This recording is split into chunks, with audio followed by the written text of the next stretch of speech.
Hello students, I am Rahul Sharma from Mahadev institute of science. और आज हम फिजिक्स में जो टॉपिक शुरू करने वाले हैं वो है क्लास 11th का टॉपिक यूनिट्स एंड मेजरमेंट। तो बच्चों, बात करते हैं हम मेजरमेंट की। लेकिन कोई भी अगर नई टर्म आ रही है तो उसकी जरूरत क्यों पड़ी हमें, या उसकी क्या नीड थी जिससे कि वो टर्म हमने डेवलप की। ठीक, तो अब अगर हम बात करें कि मेजरमेंट की क्या नेसेसिटी थी या क्या चीज थी कि हमें मेजर करना पड़ा किसी चीजों को या किसी भी चीज को। सपोज करिए कि हम दुकान पर गए और हमने कहा भैया हमको चीनी दे दीजिए। ठीक है, अब कितनी चीनी दे दीजिए ये कैसे पता लगेगा? तो उसको हमको क्या करना पड़ेगा, मेजर करना पड़ेगा। उस मेजरमेंट को हम कैसे डिफाइन करें? तो बेसिकली जो मेजरमेंट है किसी भी चीज का मापना है, किसी भी चीज का तोलना। ठीक, लेकिन उसकी जो पर्टिकुलर डेफिनेशन की अगर हम बात करें या फिर हम पर्टिकुलर किसी मेजरमेंट की बात करें तो ये होता है आपका किसी भी एक सिस्टम का या किसी भी एक क्वांटिटी का उसी सेम काइंड की क्वांटिटी के साथ कंपैरिजन। ठीक है, ये सेम अमाउंट ऑफ क्वांटिटी के साथ कंपैरिजन। एग्जांपल देकर के हम बात करते हैं। सपोज करिए हम बात करें 6 मीटर लेंथ की। So there is a measurement of a length which is 6 metre. ठीक, तो ये क्या हो गया आपका 6 मीटर, कोई एक क्वांटिटी हो गई या कोई मेजरमेंट हो गया। अब ये जो 6 मीटर है ये क्या है, आपकी न्यूमेरिकल वैल्यू। और ये जो मीटर है ये हो गया आपका यूनिट। तो इसी को अगर मैं इक्विवेलेंट रखूं इसी क्वांटिटी में, लेंथ में, तो इसको मैं लिख सकता हूं कितना, 600 centimetre. Again it is a numerical value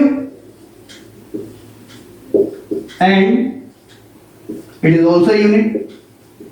तो बेसिकली हम इसको मेजरमेंट कहते हैं। ठीक, कि किसी एक क्वांटिटी का दूसरी क्वांटिटी के साथ मेजरमेंट, उसी सेम काइंड की क्वांटिटी के साथ, लेंथ का लेंथ के साथ, मास का मास के साथ। ठीक, कोई भी चीज हो तो इसको हम क्या बोलते हैं, मेजरमेंट। अगर हम इसकी डेफिनेशन पर जाएं, पर definition it is a process of comparing the standard amount of quantity with the same kind of quantity, कि एक किसी भी क्वांटिटी का उसी के सेम काइंड ऑफ क्वांटिटी के साथ कंपैरिजन। अब यहां से हमारे पास एक नई टर्म निकल के आई जिसको हम क्या बोल रहे हैं, क्वांटिटी। ठीक, और इस क्वांटिटी का जो प्रोडक्शन है वो दो चीजों से हुआ, न्यूमेरिकल वैल्यू इनटू यूनिट।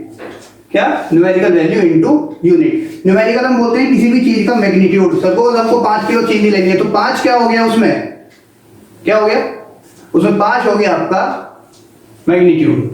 ठीक, तो कोई हमको क्वांटिटी है या कोई हमको चीज लेनी है तो उसकी जो वैल्यू होगी उसको क्या बोल देंगे हम, मैग्नीट्यूड। अब केजी क्या हो गया उसमें, यूनिट।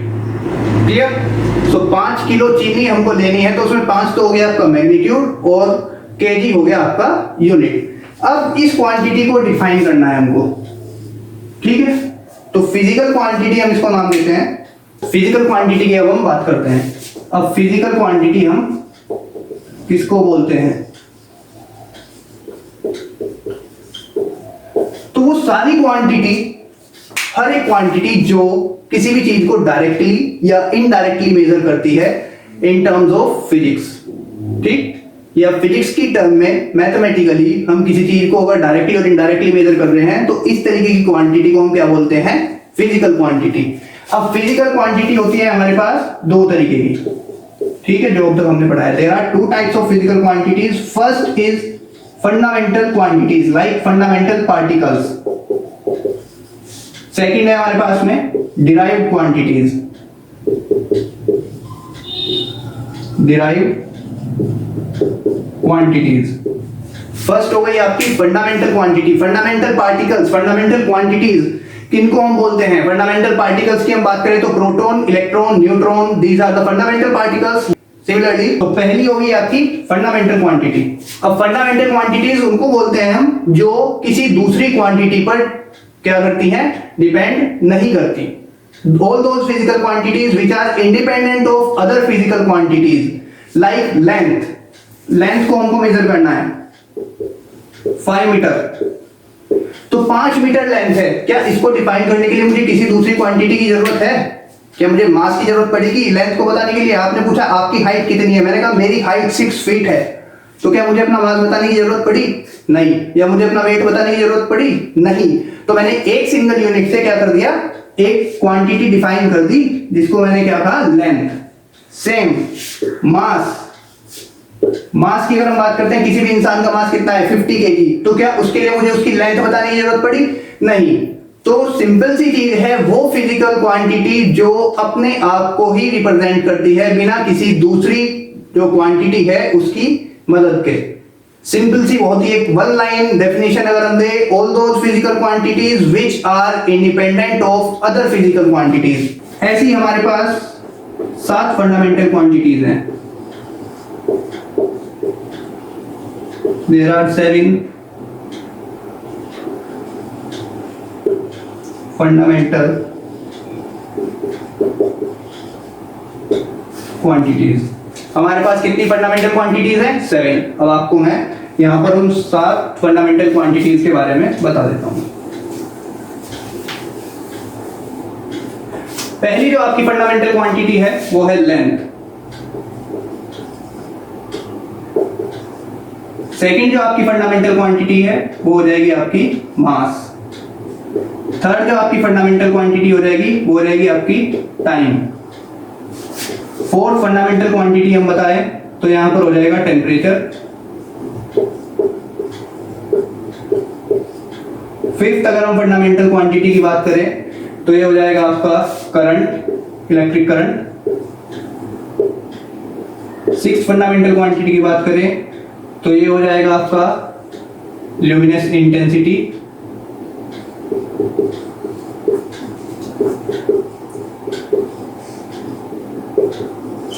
और सेवेंथ फंडामेंटल क्वांटिटी की बात करें तो ये हो जाएगा आपका amount, amount of substance, amount of any substance.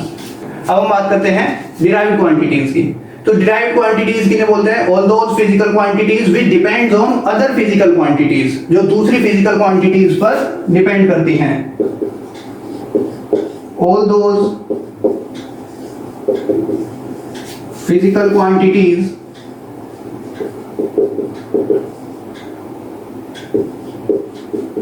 Which depends on other physical quantities।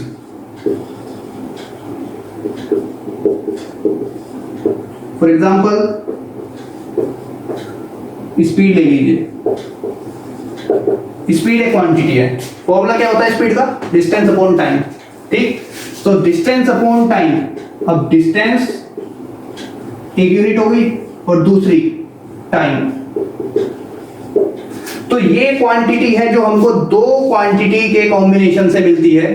ठीक, पहला डिस्टेंस और दूसरा time. Distance upon time, it is not only on dependent to the distance. ये सिर्फ और सिर्फ डिस्टेंस पर डिपेंड नहीं करती, ये टाइम पर भी आपकी डिपेंड करेगी। ठीक है, तो इस तरीके की क्वांटिटीज को हम क्या करते हैं, क्या कहते हैं? Derived quantities. और भी बहुत सारी हो जाएंगी, जैसे फोर्स हो गया, नेक्स्ट है आपका एक्सेलरेशन हो गया। ये सारी क्वांटिटीज क्या कहलाती हैं? आपकी फंडामेंटल डिराइव्ड क्वांटिटीज। ठीक, इनकी यूनिट सबकी आपको मालूम है और यूनिट से कोई इतनी दिक्कत नहीं होने वाली, आगे जाकर के हम इनकी यूनिट्स की बात करेंगे। ठीक है, ये था हमारा क्वांटिटी का टॉपिक। अब इसके बाद हम बात करते हैं सेकंड जो चीज आई थी हमारे पास क्वांटिटी में, वो थी यूनिट। यूनिट भी हमारी सेम है। ठीक है, जैसे हमने बात करी अभी फिजिकल क्वांटिटीज की, ऐसे ही हम बात करते हैं यूनिट की। यूनिट्स भी हमारी दो तरीके की होती हैं, फंडामेंटल यूनिट्स और derived units. Same definition, same procedure, उसी तरीके से हम इसको समझेंगे। यूनिट्स हमारे पास कितने तरीके की होती हैं? दो। First, fundamental unit.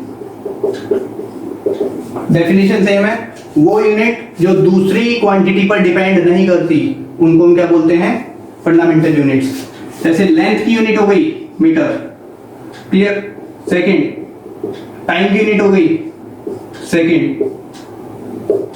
थर्ड, मास की बात करें तो केजी, टेम्परेचर की बात करें तो केल्विन, ल्यूमिनेस इंटेंसिटी की बात करें तो आपकी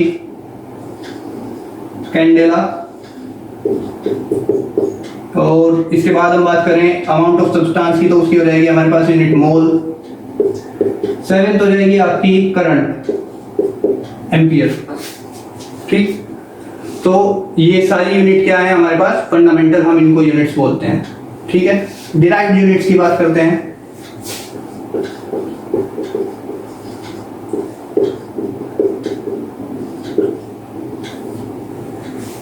डिराइव्ड यूनिट्स की बात करते हैं। डिराइव्ड यूनिट्स, जैसे हमने डिराइव्ड क्वांटिटीज पढ़ी थी, सबसे पहला एग्जांपल पढ़ा था हमने किसका, स्पीड का।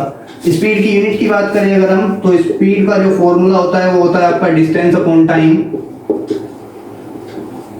और डिस्टेंस अपॉन टाइम को हम आगे लेकर के जाए तो ये हो जाएगा आपका मीटर पर सेकंड। सो डिराइव्ड यूनिट की बात करें तो पहला एग्जांपल हो गया आपका मीटर पर सेकंड। एक्सेलरेशन की बात करते हैं मीटर पर सेकंड स्क्वायर। ठीक है, और फोर्स की बात करें तो ये हो जाएगा आपका F=ma किलोग्राम मास पर सेकंड स्क्वायर।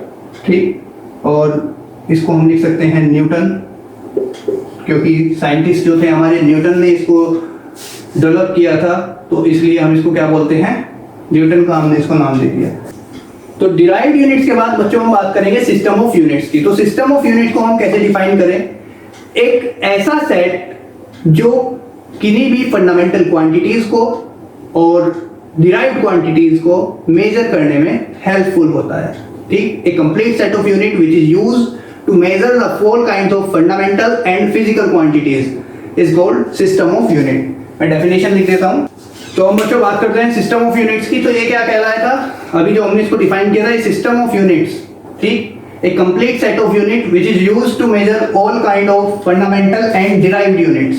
ठीक, एक ऐसा सेट जो किसी भी फंडामेंटल क्वांटिटी और डिराइव्ड क्वांटिटी को या यूनिट को डिफाइन करता है, उसको हम क्या कहते हैं, सिस्टम ऑफ यूनिट। अब हमारे पास अलग अलग तरीके के क्या हैं, सिस्टम हैं। जैसे पहला हो गया आपका एफपीएस, दूसरा हो गया आपका सीजीएस, तीसरा हो जाता है आपके पास में एमकेएस। ठीक, तो एफपीएस की बात करें तो इसमें जो लेंथ है आपकी वो फुट, वेट जो है आपका पाउंड, और टाइम जो है आपका सेकंड में होगा। सीजीएस की बात करें तो लेंथ हो जाएगी आपकी सेंटीमीटर, वेट हो जाएगा आपका ग्राम, और टाइम हो जाएगा आपका सेकंड। एमकेएस की बात करें तो ये हो जाएगा आपका मीटर, ये हो जाएगा आपका किलोग्राम, और ये हो जाएगा सेकंड। तो तीन हमारे पास सिस्टम ऑफ यूनिट्स हुए। पहला हो गया आपका एफपीएस, सीजीएस और एमकेएस।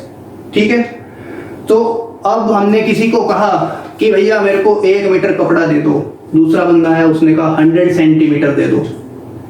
ठीक है, और उसको अगर हम फीट में भी बता दे तो भैया उसका चल जाएगा दिमाग कि क्या बताए, सेंटीमीटर बोले, मीटर बोले, फीट बोले।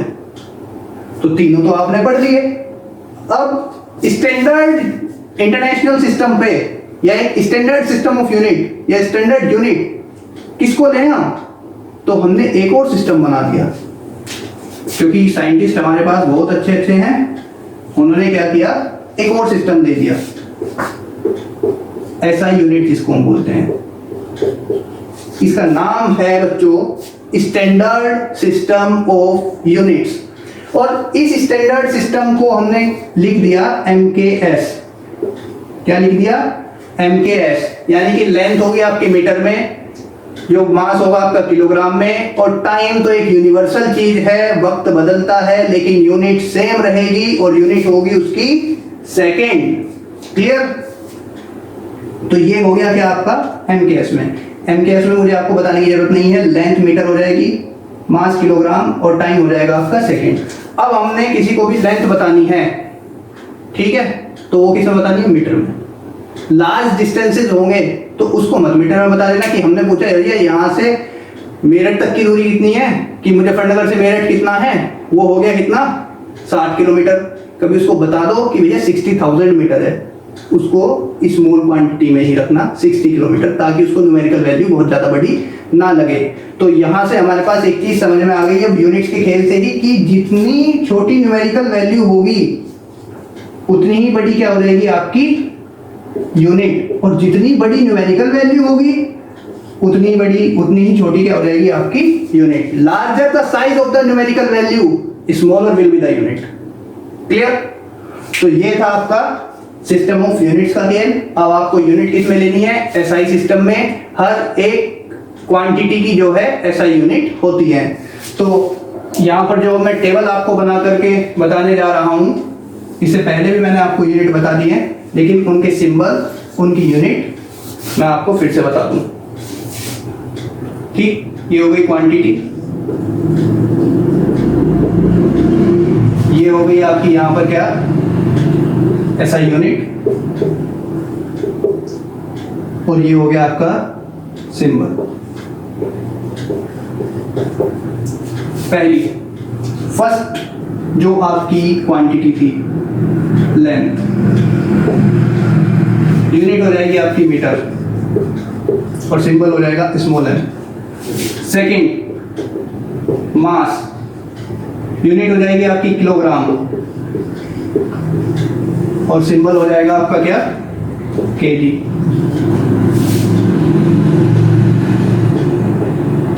थर्ड टेम्परेचर, यूनिट हो जाएगी केल्विन और सिंबल हो जाएगा आपका के। इलेक्ट्रिक करंट और करंट, एम्पियर और यूनिट हो जाएगी ए, मतलब यूनिट हो जाएगी आपकी एम्पियर और सिंबल हो जाएगा A. Luminous intensity,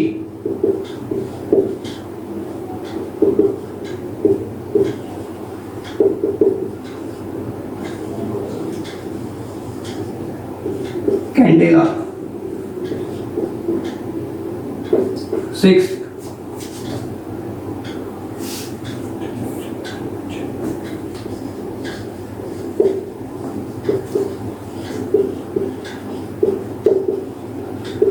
amount of substance, mole unit हो जाएगी और इसका सिंबल होता है आपका MOL। सेकंड हो जाएगी आपकी टाइम और यूनिट हो जाएगी आपकी सेकंड और सिंबल हो जाएगा S, स्मॉल s। तो ये आपकी 7 फंडामेंटल क्वांटिटीज और इनकी यूनिट। इसके बाद हमारे पास दो और क्वांटिटीज बचती हैं जिनको हमने नाम दिया सप्लीमेंट्री क्वांटिटीज, एडिशनल क्वांटिटीज हम इनको बोल सकते हैं। पहला प्लेन एंगल, दूसरा सॉलिड एंगल। प्लेन एंगल की बात करें, हमारे पास लाइन है और इसको मैंने यहां से देखना शुरू किया, तो मैंने एक बार इस पॉइंट को देखा और एक बार इस पॉइंट को, तो ये क्या हो गया आपका प्लेन बन गया एक एक्सिस पे, ये और ये। ठीक है, तो इसने क्या बना दिया, एक एंगल बना दिया जिसको हमने नाम दिया क्या थीटा। क्लियर? हमने कहा कि ये इसकी रेडियस हो गई, ये इसकी डिस्टेंस हो गई, और यहां से यहां तक की कोई हमने डिस्टेंस दे दी जिसको हमने नाम दे दिया s। ठीक है बच्चों, तो ये हमारे पास क्या हो गया, एक एंगल हो गया। तो यहां से हमारे पास थीटा आ गया S/R। फॉर्मूला हमने पढ़ा है R/, रेडियस। यूनिट हो जाएगी रेडियन। एंगल की जो यूनिट होती है वो आपकी होती है रेडियन, और उसका जो सिंबल होता है वो हो जाएगा आपका क्या RAD। ठीक, तो ये हो गया प्लेन एंगल। नेक्स्ट है आपका सॉलिड एंगल। सॉलिड एंगल की बात करें, अगर हमें कोई 3D क्वांटिटी देखनी है, 3D से मतलब किसी वॉल्यूम को कवर करना है। सपोज करिए कि ये हमारे पास क्या है, कोई प्लेन है और ये पॉइंट ऑफ विजन है। इस पॉइंट ऑफ विजन को क्या है, हम इस पूरे प्लेन को हम देख रहे हैं, तो हमको ये क्या है, ये वॉल्यूम कवर करनी पड़ेगी। सो ये जो आपका क्या हो गया, ये जो एंगल हो गया जो इस पूरे वॉल्यूम को कवर कर रहा है, इस एरिया को देखने के लिए, सॉलिड सरफेस एरिया को, सॉलिड एंगल को देखने के लिए, अगर हम बात करें किसकी, किसी कोण की बात करें, यही तो होता है हमारे पास में कोण, तो ये एंगल ही तो होगा। अब ये क्या कर रहा है, इस पूरे सरफेस एरिया को कवर कर रहा है, ठीक है। सो इस तरीके के एंगल को हम बोलते हैं सॉलिड एंगल। सॉलिड एंगल का जो फॉर्मूला हो गया वो हो गया आपके पास सरफेस एरिया अपॉन रेडियस का स्क्वायर, और इसको हम डिनोट करते हैं स्टेरेडियन, जिसका सिंबल होता है ओम। 10th में आपने पढ़ा होगा, इसको हमने नाम दे दिया क्या, स्टेरेडियन नाम हमने इसकी। सो बच्चों यहाँ से आपके पास जो दो क्वांटिटीज अब नई निकल करके आई वो आई आपकी प्लेन एंगल और सॉलिड एंगल, ठीक है। तो प्लेन एंगल का फॉर्मूला हो गया theta equals to S upon R, unit हो गई आपकी रेडियन। सेकंड आ गया आपका solid angle, the angle covered by a cone, ठीक। हमने किसी कोन को देखना है तो उसका जो एंगल हो जाएगा, ये जो आपका हो गया एंगल, इसको हम बोलेंगे क्या, स्टेरेडियन। यूनिट क्या हो जाएगी इसकी, स्टेरेडियन, जिसका सिंबल कितना है, एस आर। फॉर्मूला क्या हो जाएगा आपका, सरफेस एरिया अपॉन रेडियस का स्क्वायर। तो यहां तक बच्चों इस वीडियो में हमने अब तक बात की मेजरमेंट की, क्वांटिटीज की, दोनों तरीके की क्वांटिटीज, फंडामेंटल और डिराइव्ड क्वांटिटीज, ठीक है। उसके बाद बात हमने की यूनिट्स की, सिस्टम ऑफ यूनिट्स की, ठीक है, और सप्लीमेंट्री यूनिट्स की। इसको आपने पढ़ना है, जिसको भी जो क्वेरी है वो कमेंट बॉक्स में डाल सकता है। नेक्स्ट वीडियो में हम बात करेंगे measurement of length, indirect method, direct method और उससे रिलेटेड कुछ formula. Please like and share this video and subscribe my channel for more videos, ताकि आप आने वाली वीडियोस को जल्दी से देख सकें और उसका नोटिफिकेशन आपके पास में आ जाए। And drop your comments in the comment box. Thank you, bye bye, जय हिंद।